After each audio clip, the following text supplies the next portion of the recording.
Welcome to the Center for Strategic and International Studies, or CSIS. My name is Kimberly Flowers, and I'm the Director of Global Food Security for the Global Food Security Project here. Before we begin, just a quick safety announcement. We don't anticipate any issues, but the #1 defense think tank in the world, we take security very seriously. If anything happens, I will be your security officer and give you directions. So today, we're really excited about today. This has been a long time in the making of us now launching our report tracking promises. Usually I don't like starting late, but you know what, today, give you a chance hopefully to look through the report as well as hopefully eat some breakfast. But we're launching not only the report, but also our first documentary, which we'll be showing today. This has been a vast undertaking. The portfolio in Bangladesh is large and complex, and it was a huge, big expectations for us to see what we could cover and hope to elevate the dialogue around this. Before we begin, I want to recognize the author of the report, Reed Hamill. Reed. Reed is our research fellow. Yes, she deserves a big applause. Reed came to join our team back in January, and this is one of her first big deliverables. And we knew when we wanted to cover a country in Asia that it was pretty easy for us to choose Bangladesh because it's one of the largest portfolios. But it is complicated and large, and it is a lot of work to be able to produce a report like this. And I just want to thank Reed for being such a valuable member of our team, but also for really helping inform this discussion and making a great contribution to the community with this report. We have such a wonderful program this morning. I'm really grateful for our speakers who have flown all the way from Bangladesh to join us. It's not a short flight, but they understand the importance of getting these messages out to audiences like you. Bangladesh is often held up as a model for Feed the Future focus countries, and there's a lot of great reasons for that. And you're going to see today one of those reasons, because there are great leaders on the ground who are working on this to increase agricultural production, to reduce poverty, to improve nutrition. A lot of that goes back to strong leadership, both within the U.S. government as well as in Bangladesh. And to begin our program today, we're very grateful to have the USAID Mission Director join us, Janina Jarozelski. See if I got it right. She's been a mission director for a lot of different, very diverse areas around the world, everywhere from Russia to Ukraine to Bolivia. And you'll quickly see when she gives her remarks why she was tapped to lead one of the largest and most important USAID offices in the world in Bangladesh. Janina?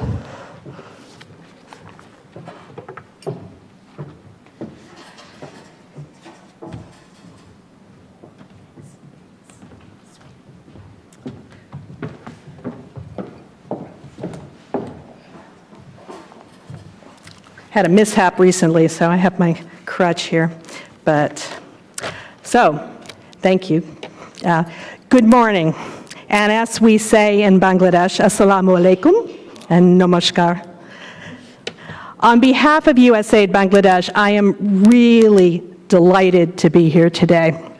I want to thank CSIS for hosting this event, and more specifically, I want to thank Kim Flowers and Reed Hamill for the work they've been doing to analyze the truly impressive contributions Feed the Future has made in Bangladesh, and for that matter, elsewhere. I'm also grateful, particularly grateful today, for their effort to open a constructive dialogue about ways we can improve the program and make it even more effective than it is already. I also want to take this opportunity to acknowledge and thank Mohammed Najmul Islam, the additional secretary at the Ministry of Agriculture, who is joining us here today. I'm also glad that I think at some point this morning, some representatives of the Bangladesh Embassy will come as well. I think it's important to note at the outset that Bangladesh government has been outstanding in its commitment to development and to achieving the UN development goals, both the MDGs and the more recent SDGs. And there can be absolutely no doubt that one of the reasons Feed the Future has been so successful in Bangladesh is the strong commitment of the Ministry of Agriculture overall and of the Minister of Agriculture, Motidia Chaudhry, in particular. We've also had, it should be noted, very strong participation from a large number of other Bangladeshi ministries, including but not limited to the Ministry of Food and the Ministry of Livestock and Fisheries. I'd also like to acknowledge our partners who, as Kim mentioned, have traveled a long way from Dhaka to be with us today. Ishrat Jahan from the International Fertilizer Development Center and Akhtar Ahmed from the International Food Policy Research Institute. I also want to recognize my colleague, Matt Curtis, who's here as well. He leads the Feed the Future programming for USAID in Bangladesh. And I'm also very pleased there's a couple of alumni of our mission. Farhad Gausi and Chris Cole are with us here today. They now work in Washington, and I'm delighted to see them. So welcome as well. Efforts of this magnitude and the magnitude of the Bangladesh program are always a team effort. So I want to emphasize that there are many, many more people, both Bangladeshi and American, back in Dhaka and elsewhere in the country, who have been working on Feed the Future programs, as well as many other U.S. government agencies, NGOs, private sector organizations, and other donors who are contributing in various and often quite important ways to address issues of hunger, nutrition, and agricultural innovation in Bangladesh.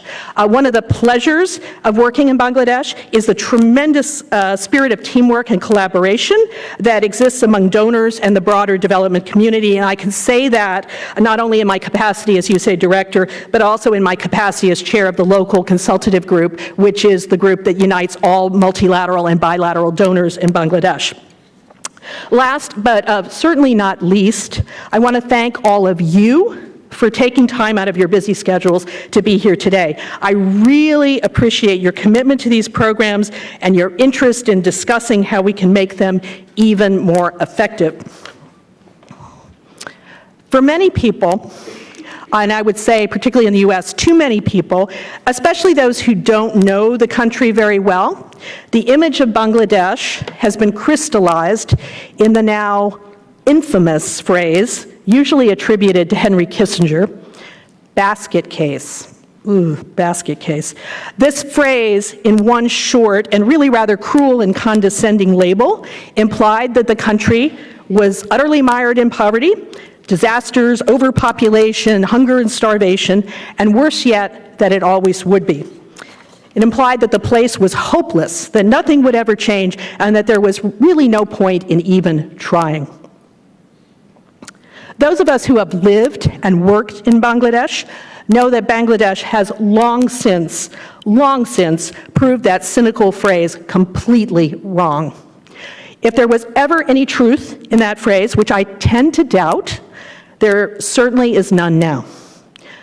One of the joys of working in Bangladesh, and I do emphasize the word joy, there's a lot of joy in working in Bangladesh, is that it's a place where meaningful change does happen, where tangible improvements are visible, and where money, when invested intelligently, really does make a difference.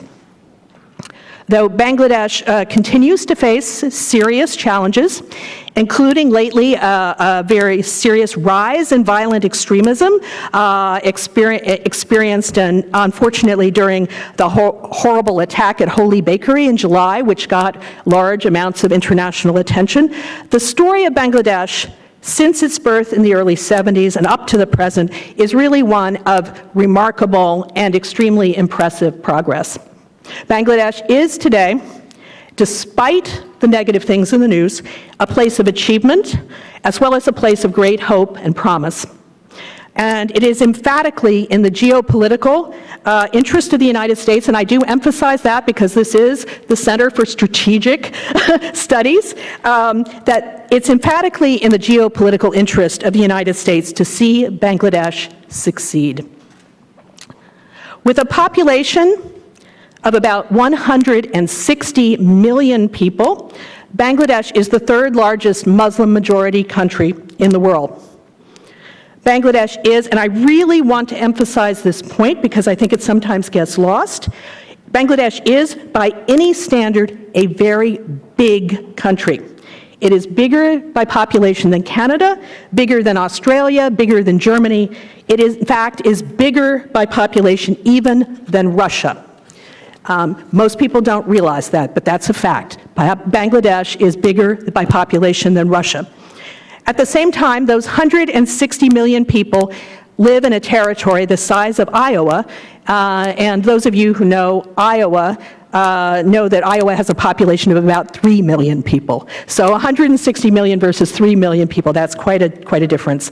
Bangladesh's territory, moreover, is one of the most climate vulnerable in the world, and Bangladesh is literally number 1 on the 2016 Climate Change Vulnerability Index. Number 1, that's a number 1 you really don't want. Bangladesh is also a country, and this is related to both climate change and urbanization, that is losing 1% of its arable land every single year. 1% a year, that's a lot.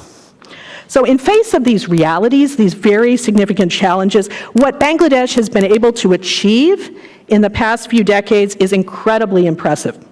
Economic growth rates have averaged about 6% a year, every year, for the past decade. I think the U.S. would like to have those numbers. Bangladesh's largest export industry, the ready-made garment industry, has grown by leaps and bounds and is now one of the largest in the world, second only to China. Amazing progress has been made in the health sector, with maternal and child mortality both being reduced by over 66%. 66, that's really amazing, over the past 20 years.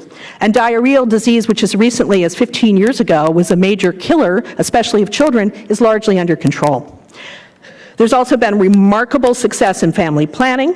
At the time of independence in the early 70s, the average number of children per woman was about 6.2. And now it's about 2.2. That's a stunning historic level of change. It's very impressive. And in education, primary school enrollment is now well over 90%, and to many people's surprise, gender parity among young children attending school has largely been reached, which is, again, very impressive. These are all monumental achievements, achievements that many countries around the world could envy. And I'm proud to say that USAID, in partnership with the government and people of Bangladesh, played a very big role in many of these accomplishments.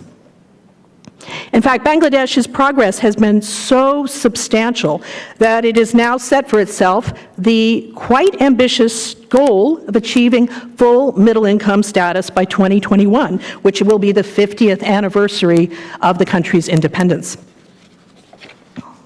One of USAID's aims in Bangladesh is to help them reach that goal, a goal which is extremely ambitious, but potentially achievable if the right choices are made. Agriculture has always been crucial to Bangladesh's development, and it continues to be a key driver for economic growth. It accounts for nearly half of all employment in the country, so that's obviously quite significant. And in a country once known for famines, it is notable that the production of rice has tripled over the past 30 to 40 years.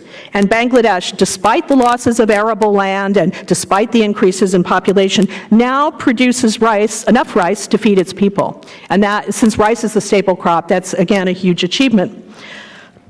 Since its inception, Feed the Future, and that's what we're here to talk about, has been a key part of the Bangladesh success story. Under Feed the Future, farmers living in what we call the Feed the Future zone of influence, a substantial area that includes 20 of the country's 64 districts. Farmers have been trained to apply new technologies and to increase yields using better quality seeds, applying fertilizer more efficiently, and irrigating fields more effectively. To cope with saltwater intrusion and the very frequent flooding of farmland that is a consequence of cyclones and of climate change, Feed the Future is helping to introduce new, higher-yielding, saline-tolerant rice varieties. Farmers, through our programs, are also increasing productivity by using locally appropriate mechanization, small tractors, and relatively simple, low-tech tractor attachments to till fields, plant seeds, and harvest crops.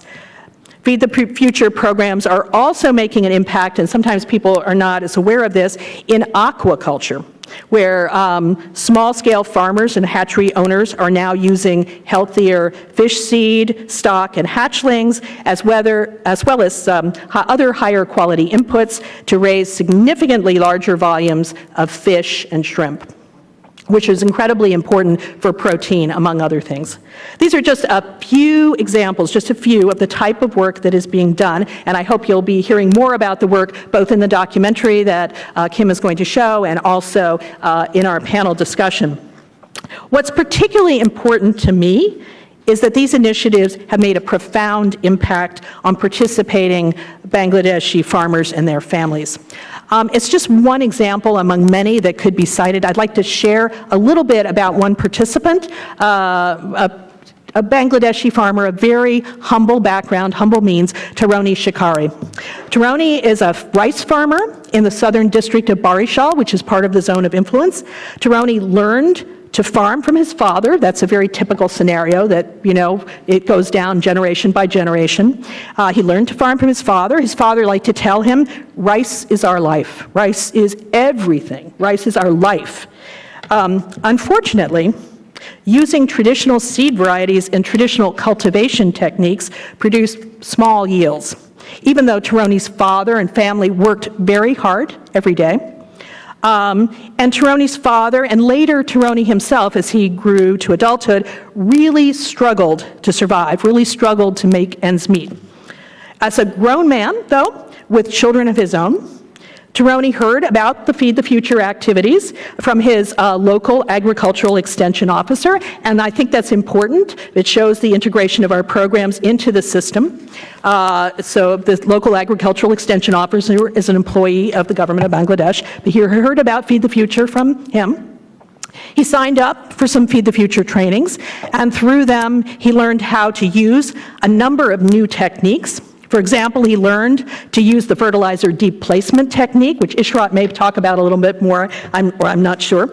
Fertilizer deep placement, for those of you who don't already know, involves taking large fertilizer pellets and placing them deep into the soil, right at the roots of rice plants. And with this technique, the fertilizer is less susceptible to being washed away by rainwater or floodwater. And the nutrients from the fertilizer, excuse me, I need some water. Speaking of water, the nutrients are more directly, efficiently absorbed by the plants. As a result, fertilizer deep placement increases rice paddy yields by close to 20%, which is really quite significant. And at the same time, it also, and with this method, reduces by about a third, by about 33%, the amount of fertilizer that needs to be used, which is a significant savings, cost savings for the farmer. And it's also, by the way, environmentally superior because there's less runoff of fertilizer into streams and rivers. So it's a win-win from many perspectives. Taroni took it a step farther, though.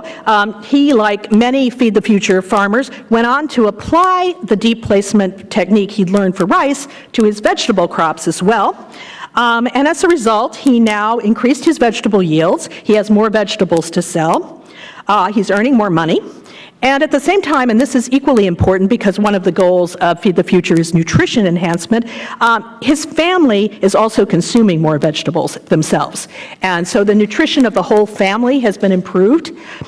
And the results of this, these relatively simple interventions, because these are not extremely complicated, but they're smart. The result of these relatively simple interventions has been really life-changing for Taroni and his family. He's producing more rice and more vegetables. He's earning more money.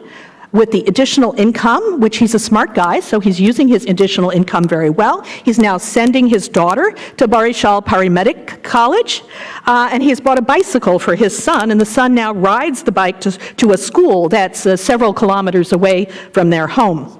So Taroni, in short, is now able to provide his children with the sorts of opportunities that he himself never had growing up. And that's, massively important for him and his family. Taroni's story, this is just one example of among many, many, we don't have time for more, there's just many other stories that are very impressive like that. Last year, thanks to Feed the Future, more than 2 million farmers, that's a lot, 2 million, adopted improved agriculture and aquaculture techniques, which we calculated resulted in about $155 million in incremental sales for those farmers, a 20% increase over the previous year. So again, very impressive. We are also seeing very encouraging results in terms of reducing poverty. We need to do more research on those results and the statistics, but the preliminary data is quite encouraging. In areas where Feed the Future programs are concentrated in Bangladesh, preliminary data indicates that poverty fell from slightly over 40% in 2011 to about 34% in early 2015. Still high, higher than we want to see, but this represents meaningful change and a real difference in the lives of large numbers of people, really millions of people. Overall, nutrition also appears to have improved, particularly among children. Again, we need to do some more research into causation and into those findings, but the preliminary findings indicate about a 12% drop in child stunting from 2011 to 2014 in the zone where Feed the Future operates. Again, this is tremendously hopeful. As many of you know, stunting is the most significant measure of malnutrition in children. A stunted child, it's important to emphasize, is not merely a short child, but one who has long-term and, frankly, usually permanent impairment in cognitive development, which in turn has lifelong implications for educational achievement and for earning ability. So a 12% reduction means many more children in these communities will grow up healthy and have the opportunity to reach their full social and economic potential. So these are impressive and encouraging results, and we are proud of them. At the same time, there is much, much more that needs to be done. Despite great strides, access to markets and more nutritious food, and access to more nutritious food remains a challenge. A number of factors, including lack of dietary diversity, are still causing stunting among 36% of children under the age of 5 nationwide. 36%, that is a huge number. It's improving, but it's still very large. Bangladesh also sits at the forefront of countries affected by climate change and is, unfortunately, as I mentioned earlier, #1 on the Climate Change Vulnerability Index.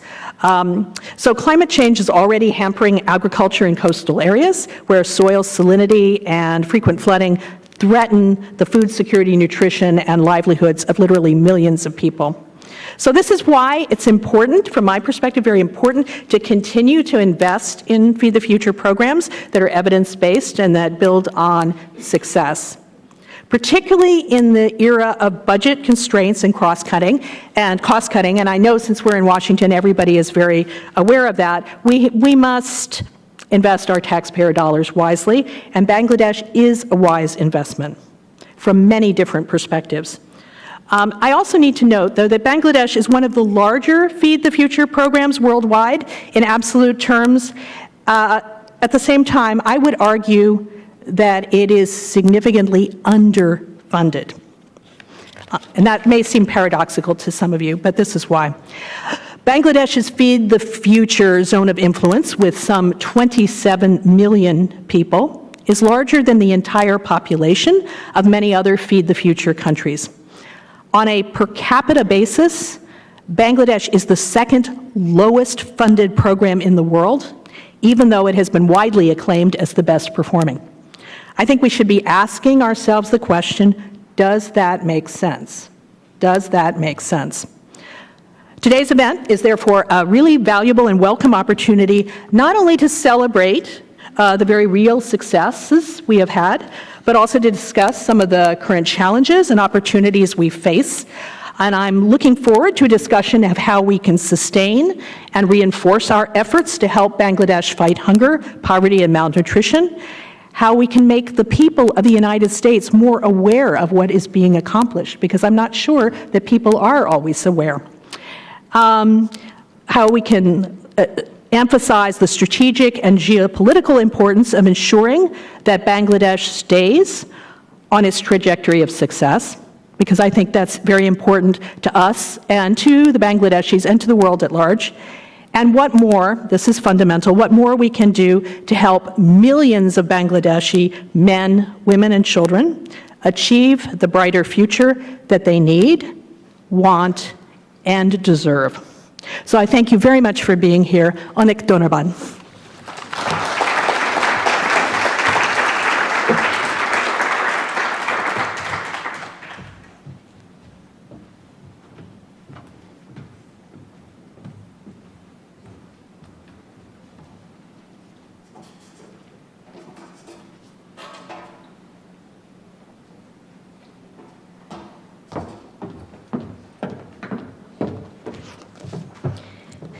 Thank you so much, Anina. That was a really good setup, not only to the documentary, but to our whole discussion today. Before we launch the documentary, I just want to make a few comments of thanks.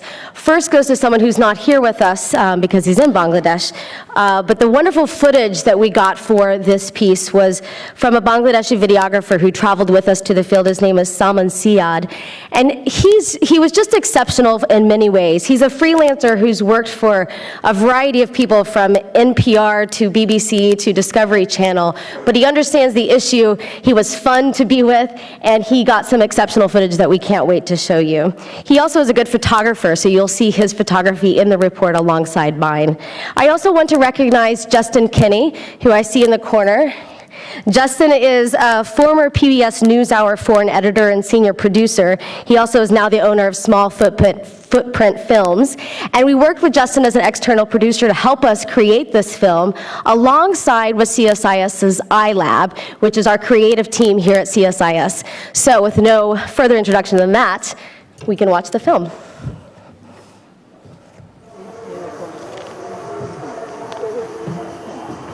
One of the most important things to think about Bangladesh as a country is how vast and how dense its population is. So as a country, it has about half the population of the United States, about 160 million people, but that's in the size of Iowa. Since its independence in 1971, Bangladesh has grappled with severe poverty, hunger, and malnutrition. 40% of its people live below the international poverty line of $1.25 a day. The country is particularly vulnerable to natural hazards and climate change. Between 25% and 75% of Bangladesh is hit by flooding each year. This has a compounding and sometimes devastating effect on some of the more than 80 million people who work in the agriculture and fishing sector, roughly half the country. It also threatens the food supply for many Bangladeshis. In 2009, the World Food Programme reported that 60 million citizens in Bangladesh were food insecure. While the challenges are great, the country has shown significant progress on some fronts. Rice production has tripled in the last 4 decades, and Bangladesh has had consistent national economic growth at around 6% over the past 10 years. The government has also long shown leadership and a commitment to policies and resources to curb hunger, poverty, and malnutrition.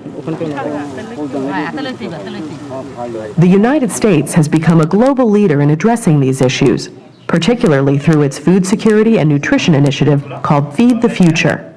Bangladesh is one of 19 Feed the Future focus countries. Its program was launched in 2010, when Feed the Future began. It was chosen not only for its needs, but also for its potential for improvement, where the return on aid dollars could be maximized. The initiative's geographical zone of influence, where investments are concentrated, is home to more than 27 million people. There are now more than 30 Feed the Future projects in Bangladesh, with an annual budget of more than $50 million from American taxpayers. The focus of the projects ranges from increased agricultural production, improved market linkages and communication between suppliers, farmers, and sellers, to improved dietary and nutrition practices. Many of these areas are simultaneously supported by investments and policies at the national and local levels. Together, they aim to reduce the prevalence of poverty and stunting by 20% by 2017. Earlier this year, a team from the Center for Strategic and International Studies, led by its director for the Global Food Security Project, Kimberly Flowers, traveled to the South Asian nation. Well, the reason we were in Bangladesh was to look at the U.S. government's Feed the Future initiative and to see its progress, its challenges, and just to get a quick snapshot and to provide some policy recommendations of how perhaps it could be improved. The team talked to various project and government officials, and perhaps most importantly, program beneficiaries themselves, including Runu Arani Mandal, a 35-year-old mother of two. আমার দুটো মেয়ে এবং আগে যা আমি শিখছি এখন আমি তার থেকে মানে রেন্ডাসের সাথে ট্রেনিং পেয়ে আমি অনেক ভালো কাজ করছি যেটা যেমন আমি আমার গত বছরে যে টমেটো ছিল আমি পাইছিলাম 15,000 টাকা এবার হচ্ছে আমি 25,000 টাকা মানে পাইছি তারপরে আমার ছেলে মেয়ে নিয়ে আমি খুব ভালো আছি স্বামী সংসার Mandal is part of a Feed the Future project called Agricultural Value Chains and grows her crop on the banks of aquaculture ponds, improving dietary diversity while maximizing real estate in an area where available land is scarce. There's been a significant amount of progress, not that there isn't still some room for improvement, but in Bangladesh alone, there have been about 2 million farmers that are now improving their practices or utilizing new technologies to increase their production. The Feed the Future programs employ more sophisticated agricultural practices to help farmers access high-quality seeds and fertilizer, improve their yields, and increase their incomes. In Khulna, at an independently owned fertilizer store, deep placement fertilizer briquettes are produced for local farmers. So far, 640,000 farmers have been trained to use the briquettes as part of the Accelerating Agriculture Productivity Improvement Project, and 1.5 million have used them in practice. The briquettes increase rice yields by 18%, use a third less fertilizer than other methods, and reduce negative environmental impacts, all while saving farmers money. The advanced techniques employed by Feed the Future programs also include the use of high-tech, linking farmers with other stakeholders in the production chain. That means working with maybe a retailer network or working to expand services to link into the public sector and their extension services through using new technologies like mobile apps and mobile phones. We saw a lot of that. When you see a smallholder farmer take a picture with their phone of their crop with some new disease on it, they don't know what it is, they send it off to the extension services and they can write them back to say, here's the problem, here's what you need to do to correct it, and then they can go to their local retailer who's also been more informed to make sure they can get the right product and services to fix their crop. Drones have also been employed. Earlier this year, the eyes in the sky were used to help farmers and scientists alike assess how far a devastating fungus, known as wheat blast, had spread, and provided a quick snapshot of the damage. Back on the ground, USAID is also contributing to hard infrastructure to improve farmers' access to markets. By rehabilitating many rural roads with high-quality construction and environmental standards. Despite all the improvements from Feed the Future and its partners, challenges remain. While rice production output has increased substantially in recent decades, other crops have not kept up. More than 3/4 of the country's farmland is used for rice growing. That lack of crop diversity contributes to the country's nutrition problems. The average Bangladeshi still gets nearly 3/4 of their daily calories from rice. And if you're receiving most of your calories from white rice, you're not getting the kind of vitamins and minerals that you need to be healthy and productive and grow. Malnutrition levels remain persistently high in Bangladesh, even though the country is experiencing economic growth. Less than 1/5 of Feed the Future's budget in Bangladesh is targeted towards fighting malnutrition. When you look at the overall portfolio, even though there's sort of a 50% breakdown in the overarching goals of reduction of poverty and reduction of the prevalence of stunting, you don't see that kind of breakdown in the sense of the programs or the percentage of funding that's going into those two buckets. So we'd like to see a better balance between nutrition and programs focused on agricultural production or markets. One program simultaneously aimed at fighting malnutrition and poverty is the Aquaculture for Income and Nutrition project. Since launching 5 years ago, the program has reached more than 500,000 households and generated substantial improvements in profit margins for carp and shrimp. দিন তারা মাছের দিকে আরো ঝুঁকে যাচ্ছে দিন দিন যে এই মৎস্য সম্পদ কি করে বৃদ্ধি করা Badal Krishna Saha is an assistant fisheries officer in Khulna. থেকে আর্থসামাজিক দিকে তারা অনেক লাভবান হয়েছে আগে গ্রামে যখন দেখতেন যে গ্রামে সব এই অঞ্চলে সব মাটির ঘর ছিল মাটির ঘর সোনের ঘর ছিল এখন আপনি গ্রামে বিভিন্ন জায়গায় যেয়ে দেখবেন যে সব জায়গায় প্রায় জায়গায় পাকা আধা পাকা বিল্ডিং টিন এবং কিছু কিছু জায়গায় তাদের বসতবাড়ি বিল্ডিং হয়ে গেছে অর্থাৎ এই অঞ্চলের লোক মাছ চাষ এবং ধান চাষ করে এরা আর্থসামাজিক দিক থেকে আগের থেকে অনেক উন্নত হয়েছে। With years of implementation under its belt, Feed the Future is now taking stock of its accomplishments and challenges to chart a course for the next 5 years. In September, the CSIS team released its report on Feed the Future Bangladesh, including recommendations to inform the new strategy. But I do think now is exactly the opportune time as everyone's thinking about the new strategies, looking back on what's worked in the last 5 years and how do we tweak things to move forward. What this report can do is provide policymakers, both in the field as well as in Washington, a good snapshot of what's happening in that country, but most importantly, some really actionable analysis and concrete policy recommendations of ways that could be improved. I think overall there's a lot of great things to say about especially the leadership in both the government of Bangladesh as well as the U.S. government. And in Bangladesh, we saw that the quality and the caliber of USAID staff was exceptional as far as their strategic thinking, their collaboration and communication amongst each other and with partners. Also, the government of Bangladesh is a very good development partner. I think for some of our recommendations, and definitely encourage people to read the report to get into more technical depth, we really feel like there needs to be an expansion both of nutrition programs as well as funding that goes into that. We think they could better leverage USDA expertise. There could be a greater extension into financial services. Also think that they need to better temper their claims of what their impact numbers are. So another recommendation that we would have is to reduce the burdensome reporting requirements that partners have in terms of monitoring and evaluation. But we'd like to see more transparency. It's very hard to figure out the data as far as where the funding flows are coming from Congress to fund Feed the Future as well as other government initiatives. There's not enough clear data that's easily accessible to the public so that we can easily say this much money is going here or there or there. Bangladesh is often touted as one of the most successful Feed the Future countries in terms of impact. There are good reasons for that. It has a strong development partner with the government of Bangladesh, which has demonstrated its commitment to reducing hunger, poverty, and malnutrition. USAID staff and its implementing partners are dedicated, flexible, and collaborative. Bangladesh has set an ambitious goal to achieve middle income status by 2021. Key elements of this plan include generating jobs and adapting to climate change. Feed the Future's work on productivity and trade in rural markets supports this country-led development. These collective efforts, strengthened by a growing focus on nutrition, can make a meaningful impact in the lives of millions of Bangladeshis for decades to come.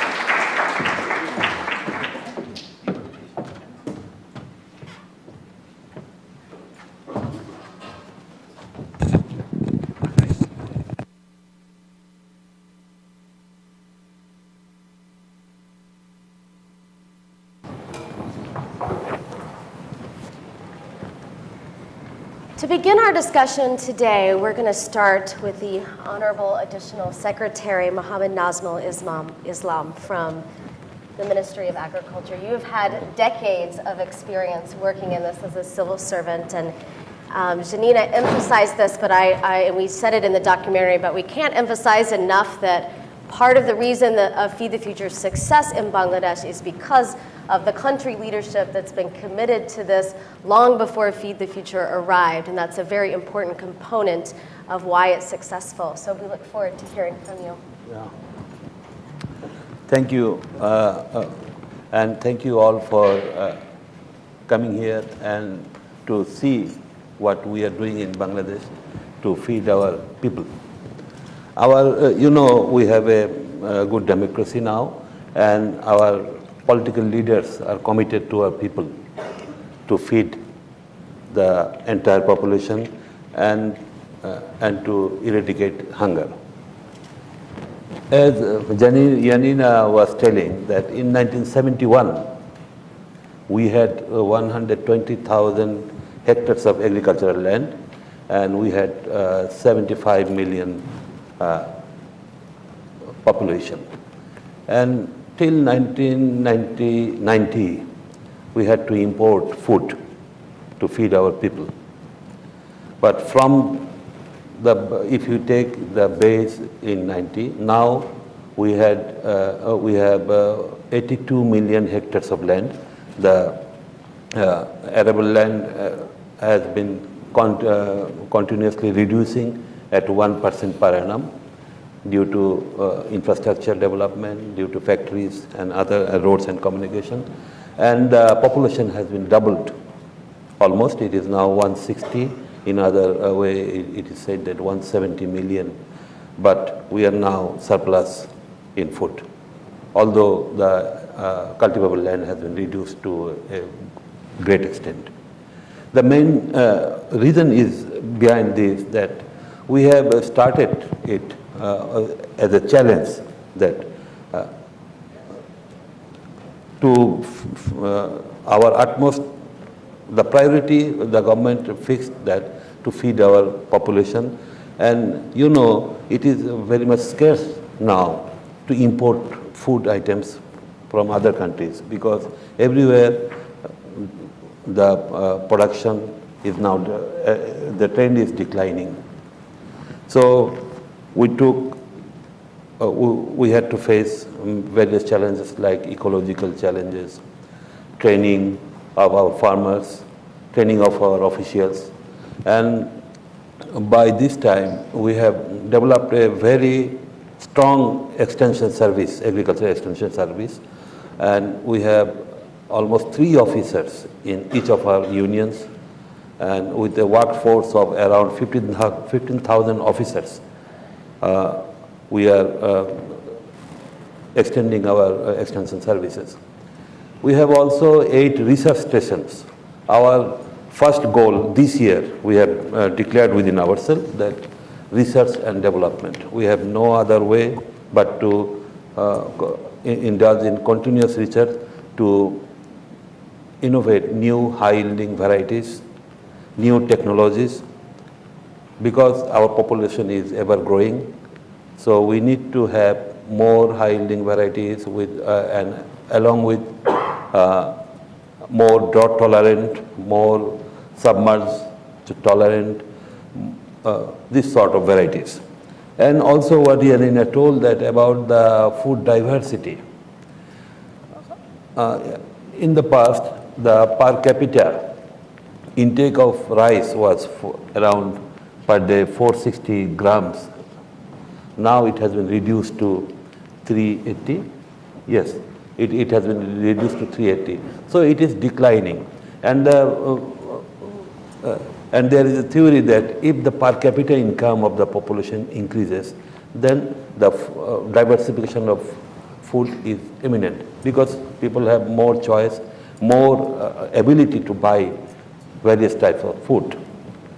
And for you have already known that for our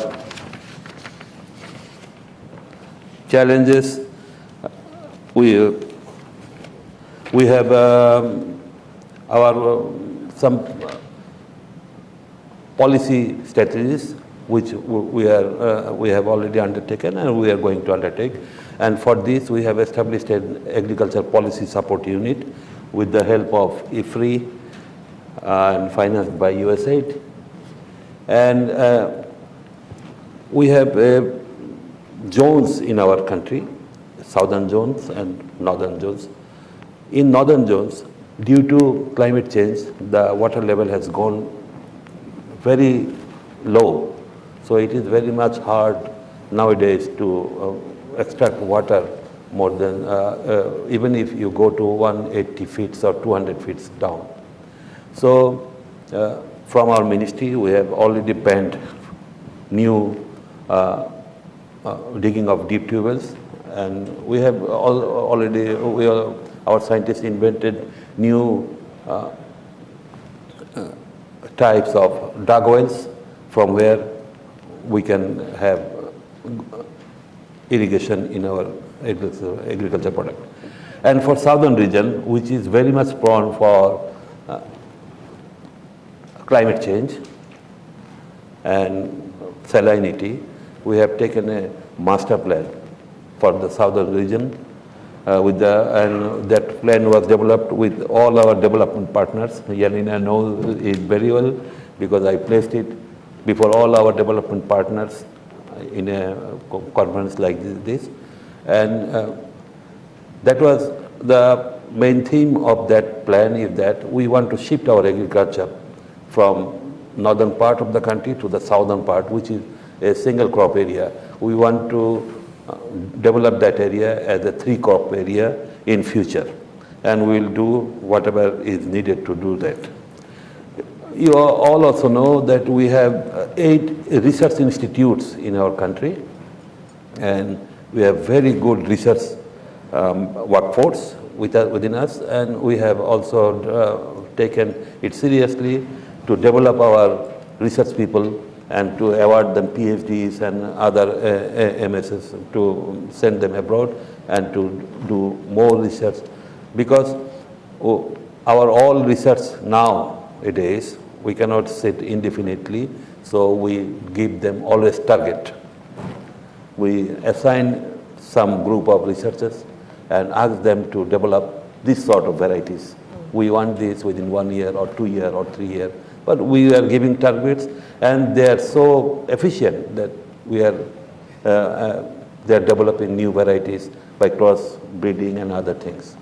We have one research institute which is called Atomic Agricultural Research, and there our scientists, they are using radiations to change the yield of a variety, and we have already given in the market some very high yielding varieties. And about nutrition, our scientists have already developed zinc fortified rice. You have, I think you have not heard about this. Zinc fortified rice, in rice, they have inserted zinc. And we have the policy is mainly, our first target is research and development, human research development, and we are also providing high quality inputs to the farmers. And we have our minister, Mathiya Chaudhary, she has invented one thing. Already we have a farmer's card. We have distributed all the farmers, almost all the farmers, and to provide them with banking services.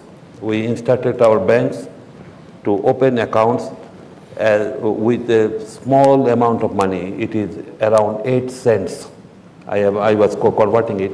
If you have 8 cents, you can open an account. And with those accounts, we send our money direct to the farmers, so that what you told about clarity in using money. So we are making it, we are ensuring that our farmer get what he deserves through his own bank account. And another priority is to develop climate change and adaptive technologies.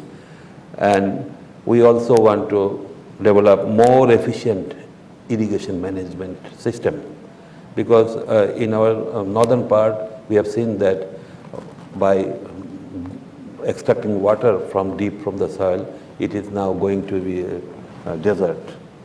So to keep the moisture, to keep the quality of soil, I think Ishrat will tell more about the quality of soil.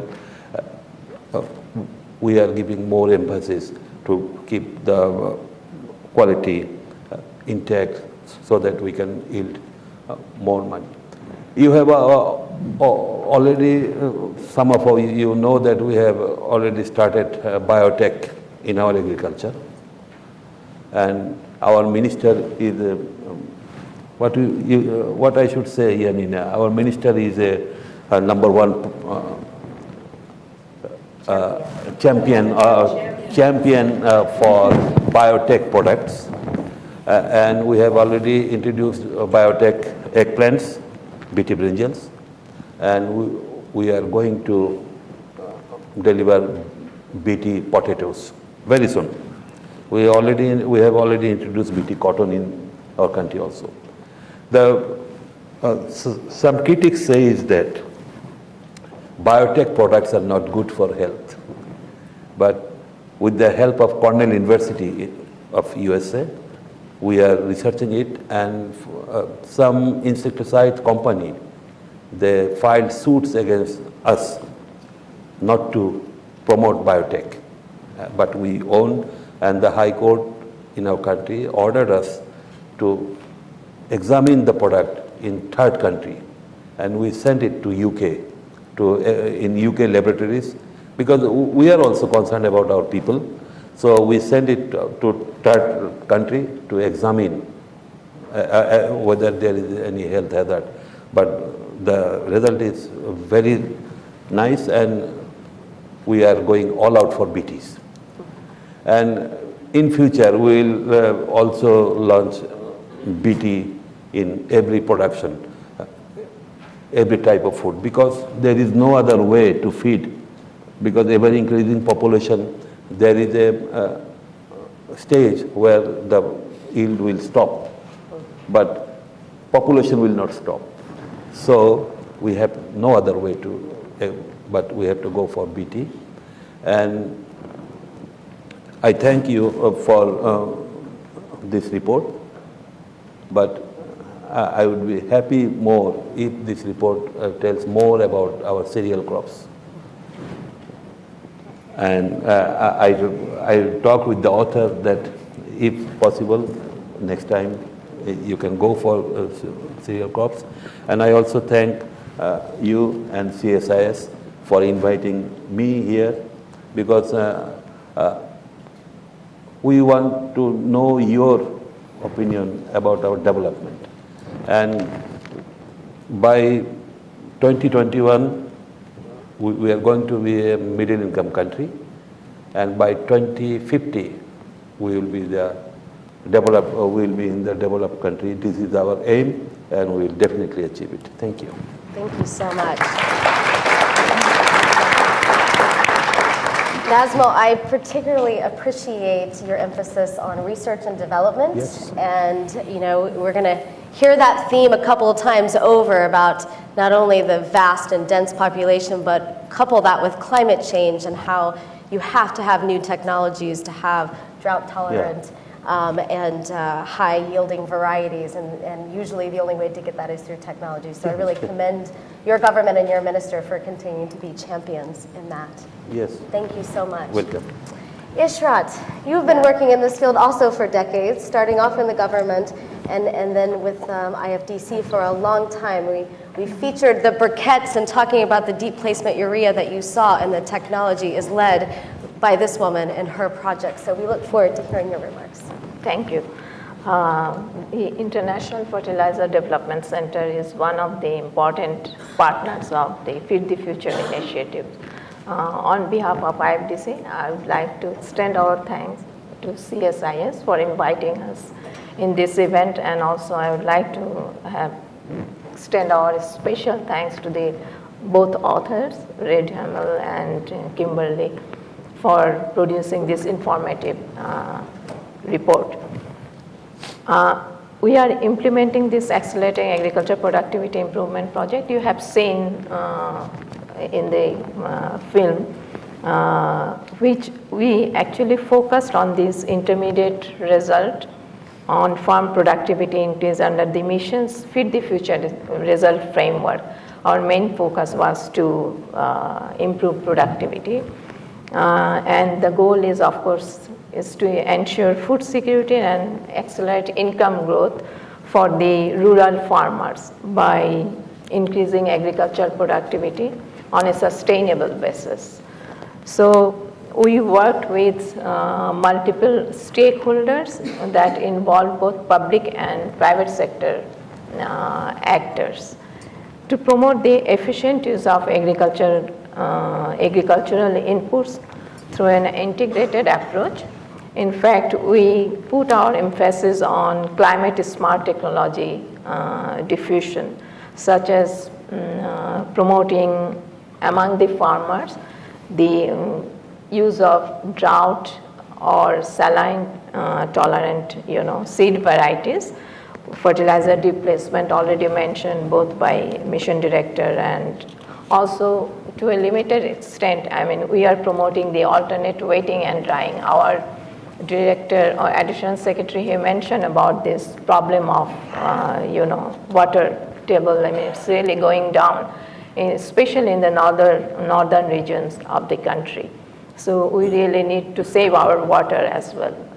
Bangladesh was supposed to be one of the, it was a riverine country, and everywhere you could see the water, but when during the winter season we need the water more for irrigation purpose, we don't get for irrigation purpose. So we, in fact, in addressing, our approach actually was to both supply and demand side issues, and API, shortly Accelerating Agriculture Productivity Improvement Project, we called it API, combines a series of demand building activities. For example, providing training to the farmers, and there are other many motivational meetings to create demand among the farmers for using the climate smart technologies, and also with activities to develop the supply capability of private enterprises to meet the demand of the farmers. So there are some activities also we conducted under this project to ensure supply of agri inputs near to the farmers. We focused on community-based approach to reach a large number of farmers. In our country, there are a number of farmers groups. For example, integrated pest management clubs. We have integrated crop management clubs. We have common interest group clubs at farmers level, and also village-based organizations. So in addition to working with the individual farmers, we also work through this this group of farmers, so that these technologies move fast among other farmers. And these all these community-based clubs or group of farmers, those are mainly donor-driven as well as Bangladesh government-driven groups with whom we worked. So we successfully trained, as Kimberly mentioned in the film, that we trained about 650,000 farmers on rice, vegetable, and maize production through improved technology packages, as I mentioned, in the Feed the Future zone of influence.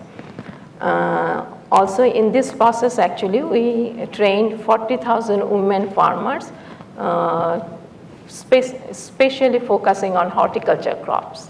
How they can produce, because in our country, only in the rice agriculture, only 3% of the farm households are headed by women, and these women are mainly either widow or they are not living with their husbands, in fact.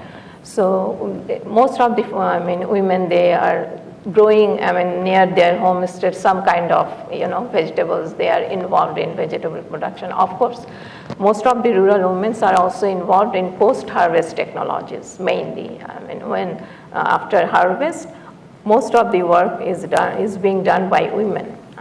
Like drying, storage of seeds, winnowing, sometimes threshing also.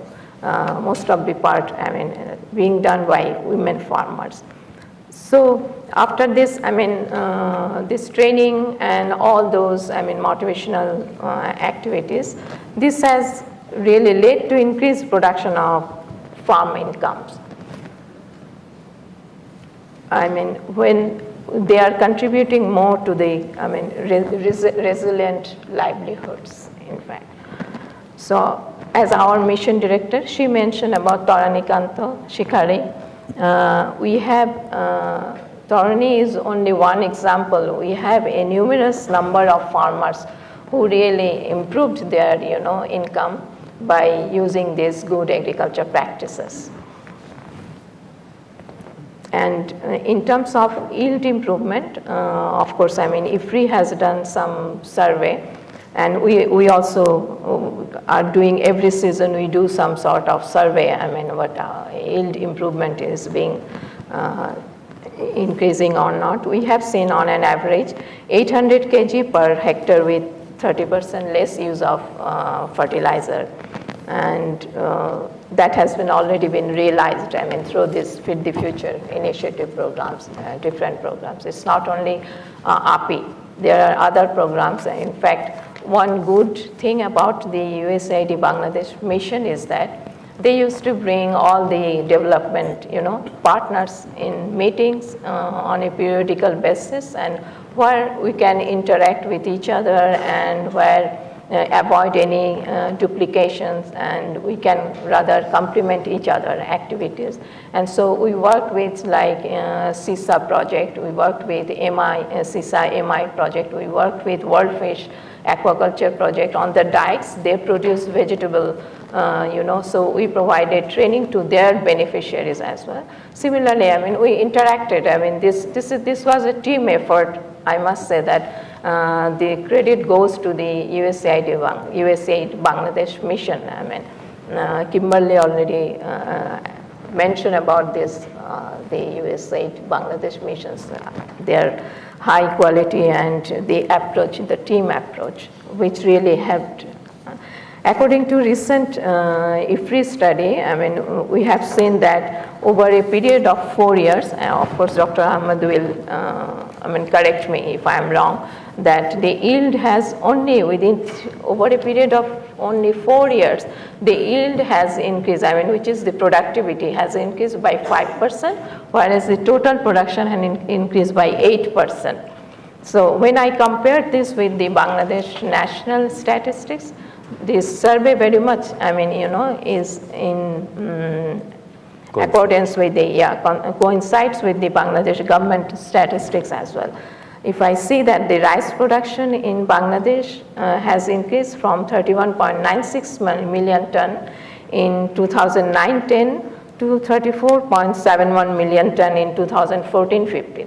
That is an incremental production of 2.75 million ton, or an increment of about 9% over a period of 5 years. Similarly, actually vegetable production, because of the increase in the yield, some of the lands have been released to other high value crops. And we have seen the vegetable production has also increased from 12.58 million tons in 2011, 12 to about 15.26 million tons in 2014-15. That is an incremental production of 2.68 million ton, or 21% over a period of 4 or 5 years. So we can, I mean, see the Feed the Future initiative, it has created lots of impact in the zone of influence. That's what I really wanted to highlight. I wanted to compliment USAID or US government for providing this opportunity to Bangladesh. Thank you.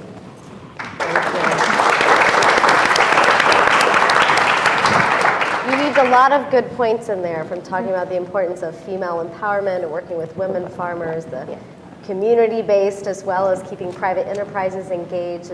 It is a real team effort, so thank you for that.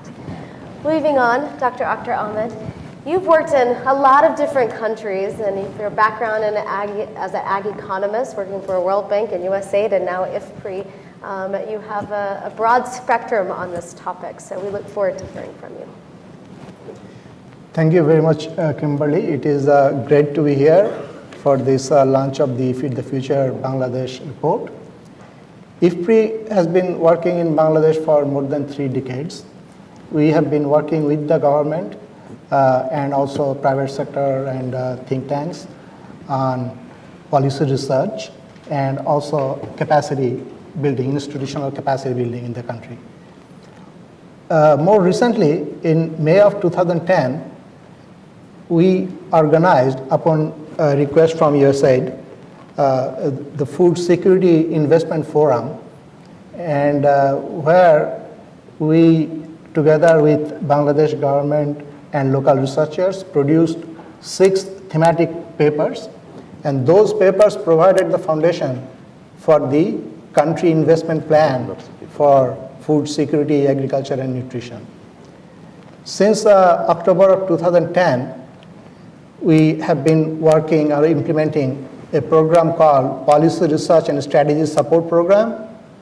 And under this program, and this is funded by USAID, so in this program, we are conducting policy research, and we conduct also evaluation, impact evaluations, and sometimes using rigorous evaluations like a randomized control trial. So we want to know what works, what does not, and what needs to be done to achieve success. We conduct large surveys, and two remarkable surveys are Bangladesh Integrated Household Survey, one conducted in 2011 and another 2015. These surveys are nationally representative statistically, but also representative of the Feed the Future zone of influence. So this survey allowed us to measure change, measure progress in the Feed the Future zone. We have seen overall impressive progress in the Feed the Future zone. The mission director already mentioned about some of the progress. She mentioned that poverty has reduced from 40% to 34%, which is about 16% reduction in poverty. But also, we have seen that this poverty has reduced, and the quality of this poverty reduction is even better. That is, those who are ultra poor. We divided the poverty line into the main $25 a day poverty line and another 90 cents a day poverty line, which is the lower poverty line. So those who are below 90 cents a day poverty line, they are called ultra poor. And those who are between the $25 a day poverty and 90 cents, we call them subjacent poor. So we have seen that poverty reduced for the subjacent poor by only 8%, but poverty reduced for the ultra poor by 31%. And this is really remarkable. We normally see the other way, when we see poverty reduction.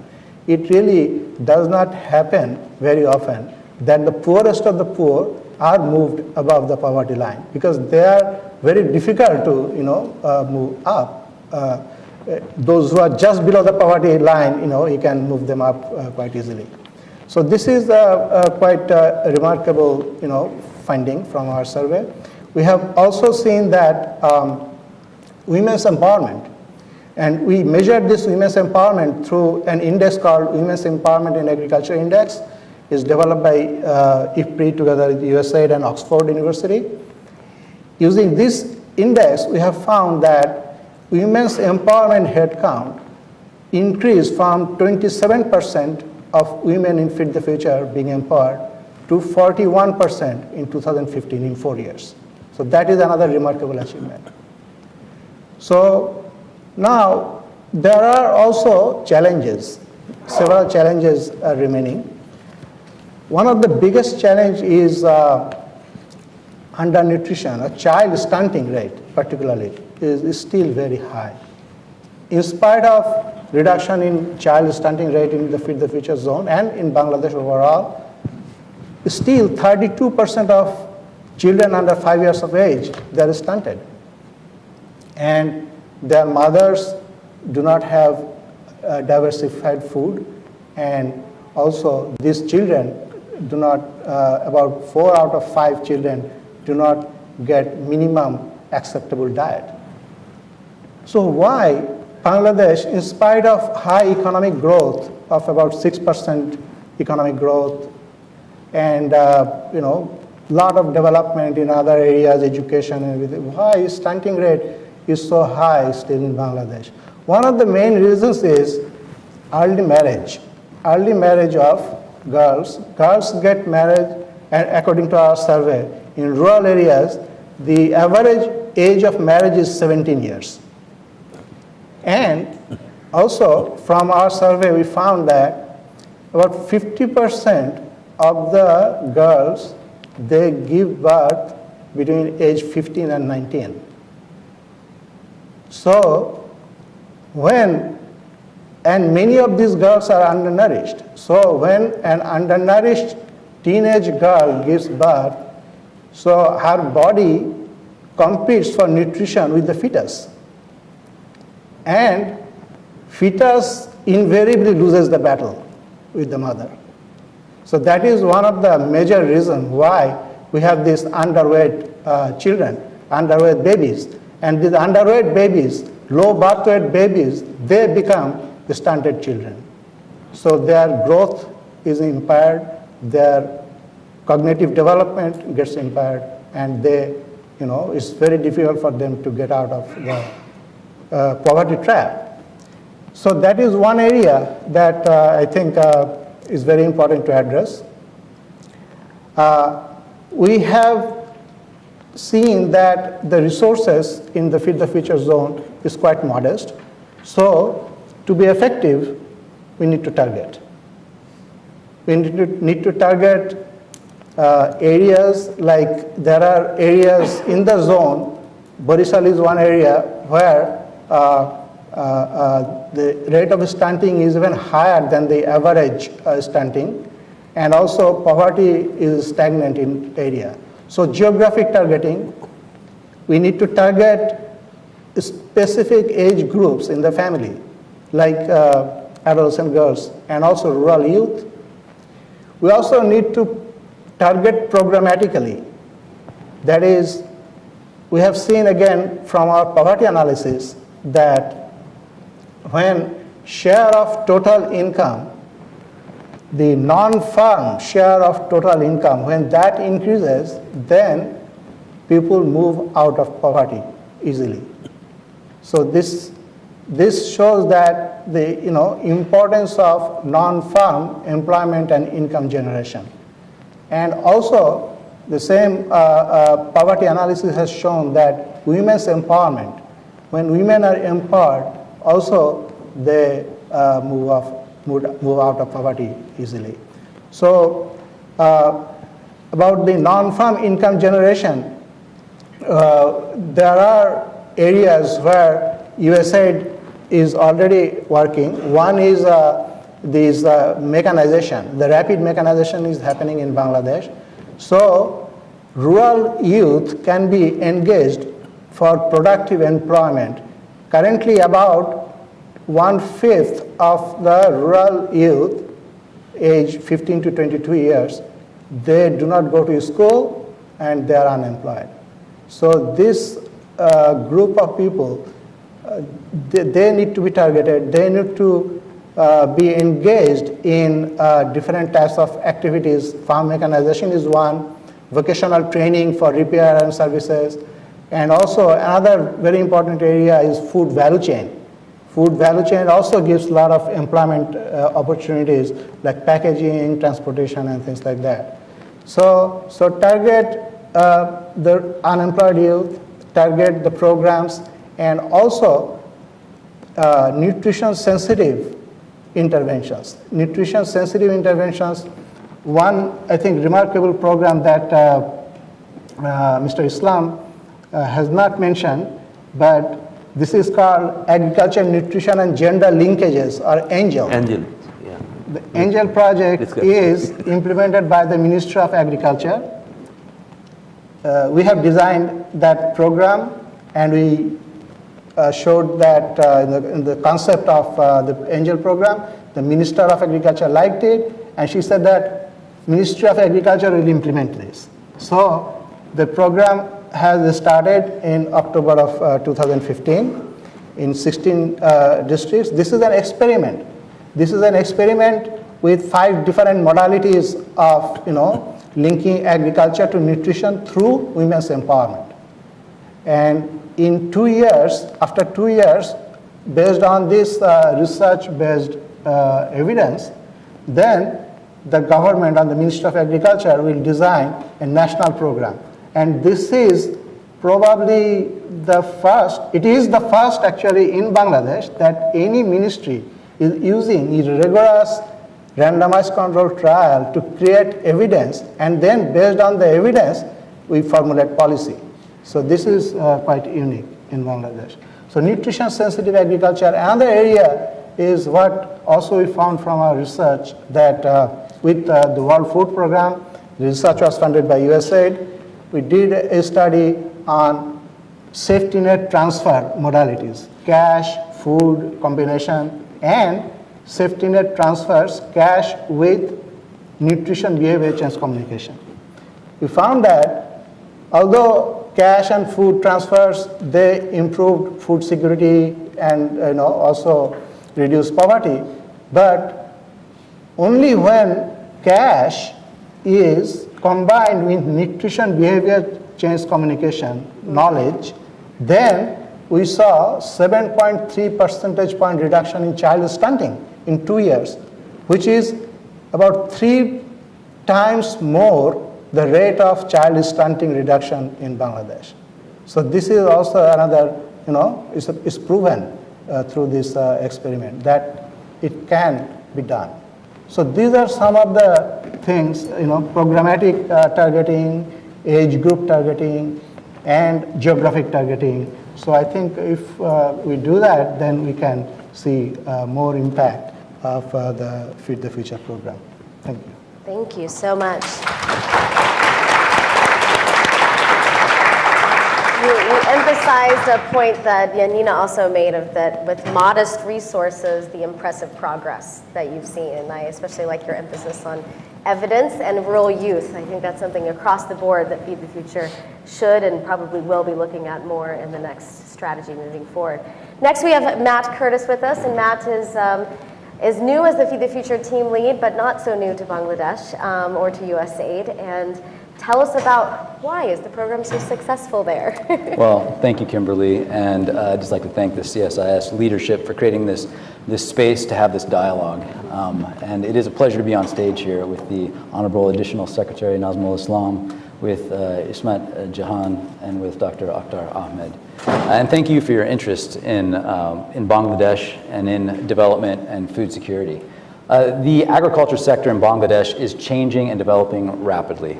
And that's why it's such a good time right now to really see where we started out in Feed the Future program, how it evolved over the last few years, and then the trajectory going forward and where we need to be to adapt to that.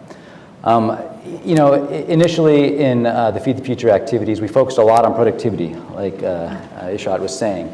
It was about closing that yield gap. And of course, where rice is life in Bangladesh, that conversation had to really revolve around rice. But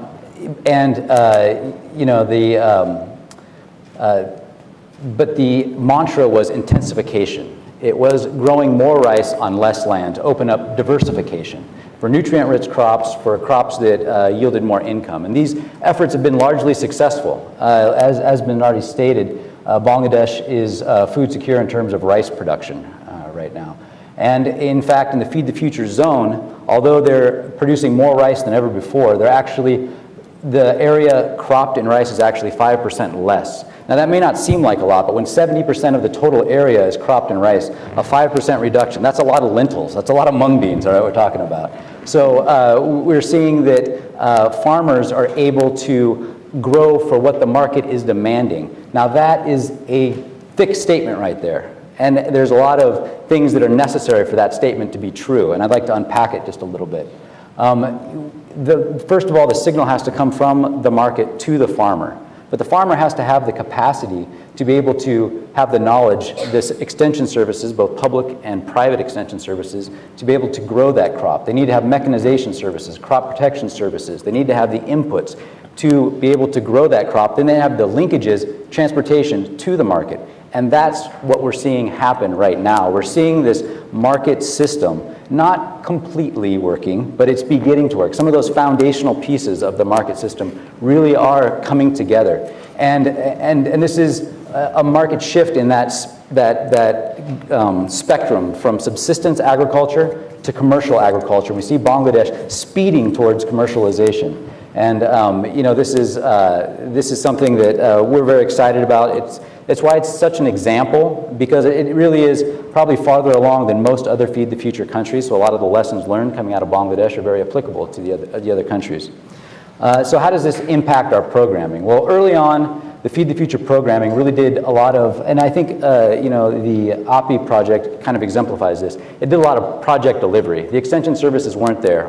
We had the agents that were going out there. We were the market connections. Okay, but we also had system strengthening activities, which were developing both the private and public sector to deliver goods and services to the farmers.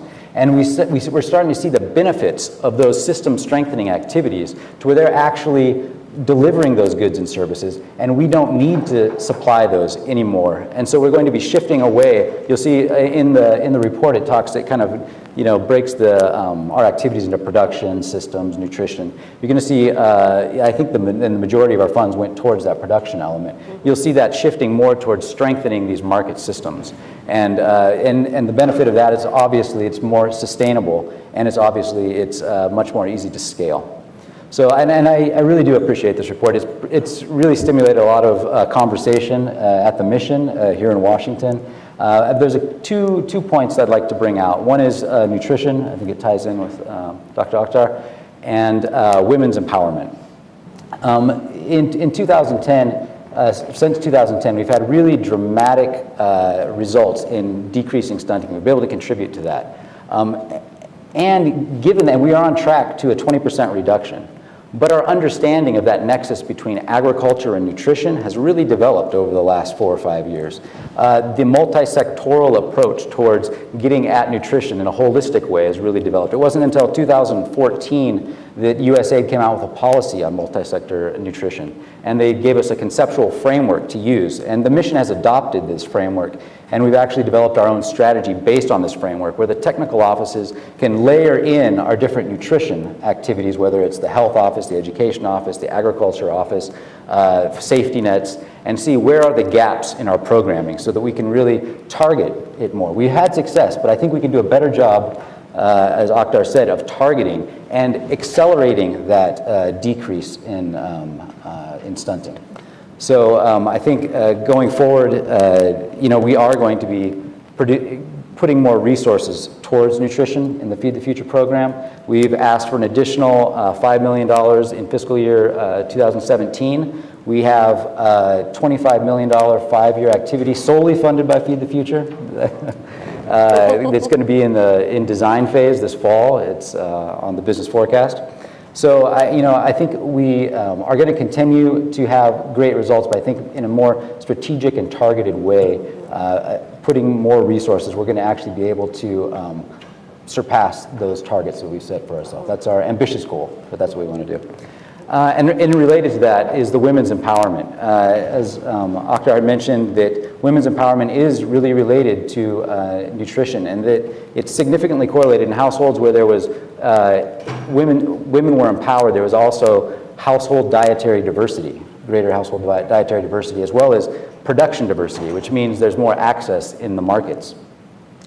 The WIA was probably one of the more surprising, or the Women's Empowerment and Agriculture Index results of the 2015 midline survey. It was the first time it had actually been used, and it was the first time we had gotten back data, so we didn't really know what to expect. Were we really going to move the needle very much?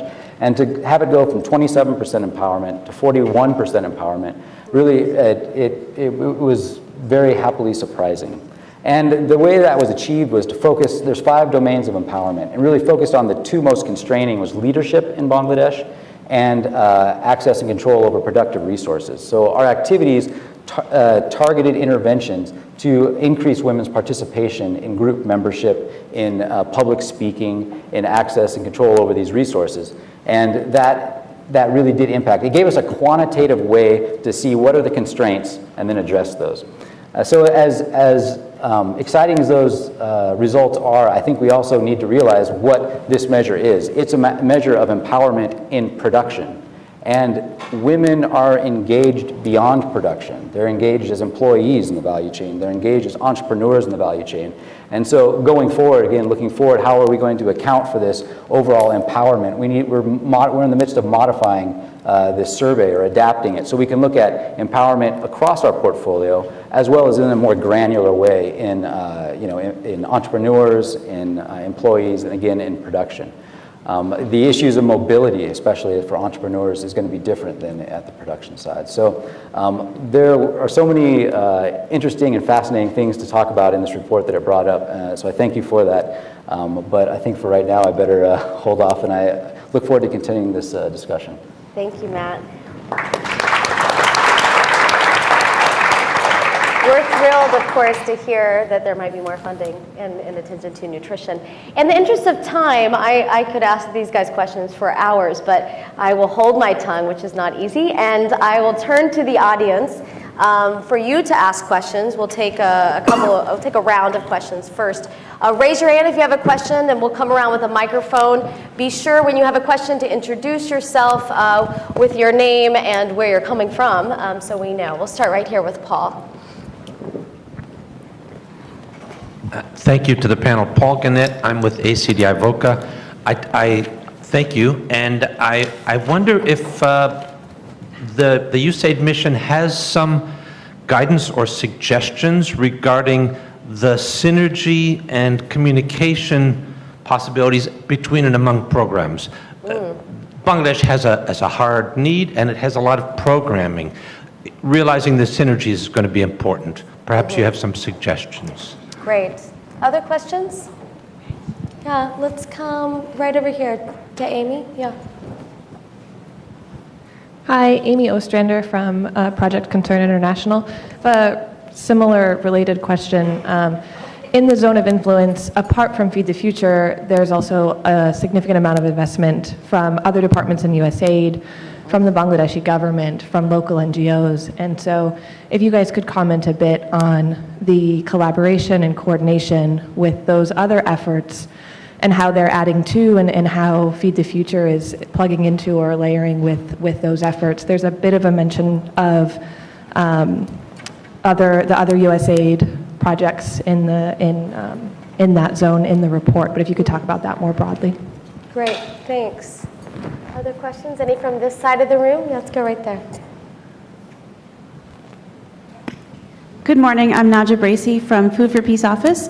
And just building on what the two commenters just asked or said, we actually are requiring our new development program partners to coordinate with Feed the Future. So I'd like to see if you have any ideas on how and where, and not exclusively in the zone of influence, but in other areas where our programs operate. As I said, we're making this a requirement, and I think our partners might struggle with it a bit. So any ideas you have would be great. Excellent, thanks. Other questions right here? Yeah. Hi, my name is Phil Thomas. I'm with George Mason University's Global Food Security Project. And something that is striking is that Bangladesh is a unique country in terms of food security. Since 1974, it has been a kind of depoliticized issue. All political parties have emphasized that food security is a major national priority. And, you know, I want to know how that has kind of facilitated the integration of the Feed the Future initiatives and other global food security initiatives in Bangladesh. I'm particularly interested in the role of NGOs, as this young lady just said. There doesn't seem to be much discussion of how the NGO community has worked with USAID and other partners. And, you know, the NGO community is well established there. I think it has probably the biggest food security contingent globally than any other country. Thank you so much, Phil. Let's go ahead. We'll take one more question there, and then we'll get some responses. Tom Timberg, consultant. Again, thank you for a marvelous presentation. I had two specific questions related. One, you mentioned this in the background, these annual floods and natural disasters. To what extent have those been technically factored into the approaches of the different projects? And the other is, one of the accomplishments, I think, of the Food for Peace program has been its ability to work with the national government, something which had not necessarily been so harmonious before and so forth. But to what extent have you been able to work with local political leaders, that is, the leaders at the Tana level, even at the village level, and has that affected where you have decided to work and where you have not decided to work within the target area. Great, thank you so much.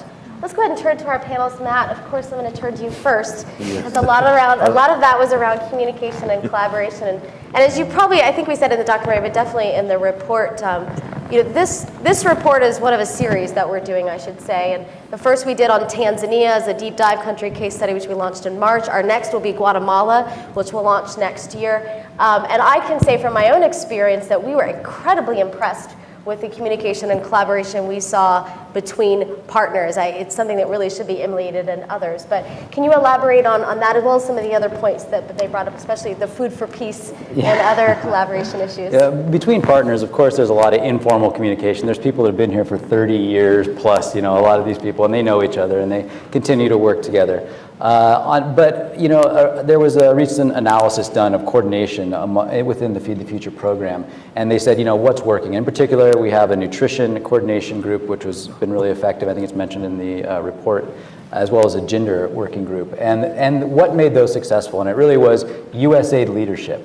When you assign an activity to be the coordinating body, sometimes there's a little bit of turf that gets involved. So I think for us going forward in the strategy, restructuring the office to have a leader solely taking on that coordination role, not only between implementing partners, but coordination between donors, coordination between government and USAID, or for us, the Feed the Future team.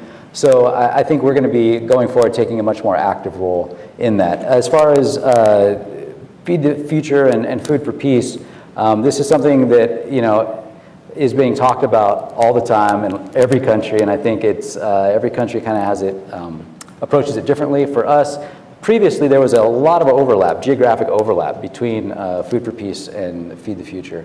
Currently, only 1 out of the 3 activities for Food for Peace is actually in the zone of influence. So I look at our collaboration, coordination kind of in 2 ways. There's at the strategic level, which, we do have a difference of beneficiary. We do focus the vulnerable yet viable, whereas Food for Peace is really in that ultra-poor area. But there are some commonalities in terms of nutrition and in gender and approach. We are coordinating, and we do that very actively with our partners to have a unified message, a unified methodology. And then to the extent that we have a geographic overlap, I think really this was brought out in Akhtar's statement in that you have the ultra-poor rising up out of that ultra-poor state. And what I think that is as these the market system is creating opportunities both for beneficiaries that have the opportunity to produce, because there are a lot of landless that don't have land, but they can engage there and benefit from that, or as employees in working the land or some type of value add or entrepreneur. So I think at that level of coordination in the geographic overlap, we'll see going forward. But we are really trying to, and just for our own strategic so we can visualize it better, we are trying to come up with really simple, concrete ways in a document to say this is how we are going to coordinate in Bangladesh, and that's part of our next 5-year strategy. So. Nazmul, do you want to talk a little bit about politics? Politics, yes, our favorite topic. Yes. He asked about how has it politics. become a depoliticized issue and a national The priority? thing is that we now have a very good democracy in our country for and our Honorable Prime Minister Sheikh Hasina, you have heard about her. She has got a very dynamic leadership, and under her leadership we are working. About you asked about the Thana level political person and other things. The thing is that in agricultural development, I have already told that we have introduced farmers' accounts, farmers' cards. And to oversee this, we have committees with some political person, along with our government bureaucrats. And so that we want to ensure that each of the penny is well invested. And we have also introduced we have also for incentives for farm mechanization. Suppose if a farmer wants to buy a tractor, we will pay 70% of the value, and farmer has to pay 30%. In this way, we are promoting mechanization, and in other places also. And in political bureaucracy, it is everywhere. And in our country, in Thana level, we have elected Upazila chairmen, elected vice chairmen. One of them is lady, and we have union parishad chairmen, and they are partners to the government for development. We do not find any sort of problem working with the politicians. Any other panelists want to make any other comments on, to add what they said or to answer any other questions? If not, we can ask more questions. Well, there was one question about, selection of area, Feed the Future zone in the south. And so I think what USAID did, this southern part of the country is one of the most difficult area to work because of frequent, natural calamities, cyclones, water surge, and also the salinity problem. So all these things make this area quite difficult to work. But development, should not be guided by convenience. So I think this is a very commendable that USAID has chosen this hard area to work for this, implementing the Feed the Future program. And we also taken a master plan to boost the agriculture in the southern part. And very recently, with the partnership of USAID and World Bank, we are going to launch a new project, National Agriculture Technology Project. It is about a $180 million project for a period of 5 years for development of institutions, development of extension works, and development of varieties and research. Excellent. For those unaware, although most of you in this audience are, with the Global Food Security Act that passed in July of this year and was signed into law, Feed the Future at least has authorization for 2 more years. So we know it's going to bridge into the next administration. And it's really been shown, particularly on the Hill, that there's real bipartisan support. This is not a Republican or a Democrat issue. It's quite somewhat depoliticized here in the U.S. as well. It really has the kind of support. So as we wrap up, I'd like to ask each of our panelists, as you think about U.S. government taking a continued leadership role in this issue, what are sort of the salient points of why? Why should the U.S. government continue to look at this and invest in this issue? Why is Bangladesh the place that we should be making these wise investments, even if it's modest compared to the population and the needs? Can we start with you, and then we'll go around? Okay. In Bangladesh, we have lots of challenges out there. One estimate is saying, World Bank perhaps is saying that, the population will reach the population 250 million by 2050. So and for this 250 million population, the food, rice production, cereal production, if rice is the main crops, we will need about 44 million tons. Now we are producing 10 million tons more than what we are producing now. So with the challenges is there, and also our resources. For example, the cropping intensity has been increasing so intense. In some places, we have seen in Jessore belt 400% cropping intensity in some places. Maybe in Barisal region, it is much less, 150 the cropping intensity. Because of this intense cultivation, the degradation of land is taking place.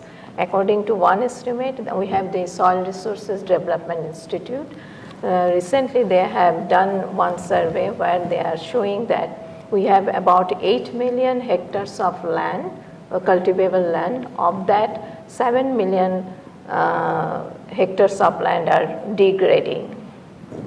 So these are the challenges, and we think, USAID can, address some of those challenges. How can we, meet those challenges? Well, I think why USAID or US government should invest in Bangladesh, because you get very high return of your investment in Bangladesh compared to many other countries. And that is because I think, we have an enabling government and also, very hardworking people, and the NGO community very committed. So in our research work, we have seen, I have worked in many countries, but I have not seen in any country where government, like successive government in Bangladesh, they listen to evidence-based policy research. If we can give, provide good suggestion that, this needs to be done, or this policy is not that good, it needs reform, then the government listens and then they make reforms. There are several instances that happen, for our work, the policy work that, we did. The government abolished a, rationing program, the largest safety net program in the country, because the leakage was very high, and that was shown from our research.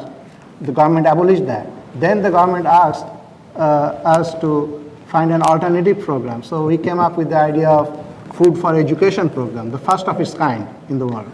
So the Food for Education program, government implemented that. So that was the foundation of, this gender parity in Bangladesh. It increased enrollment, and increased enrollment girls more than boys.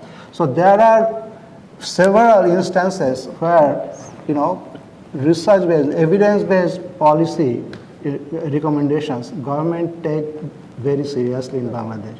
So this is the policy enabling environment that exists in Bangladesh. So I think, that's why we see more return per dollar in Bangladesh. It's a really important point. Thank you.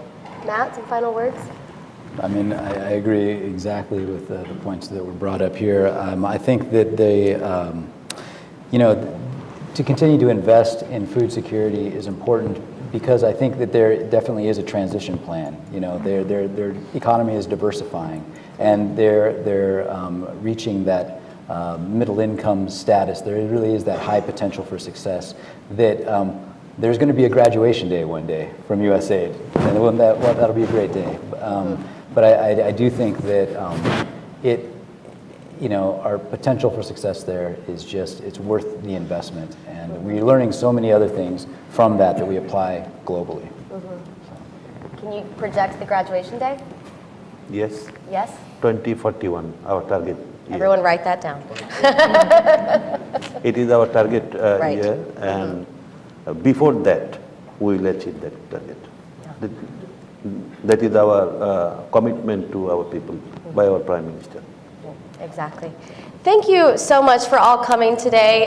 Especially thank you to our wonderful featured speakers. We hope this is just the start of a dialogue, and that this report and documentary and discussion continues.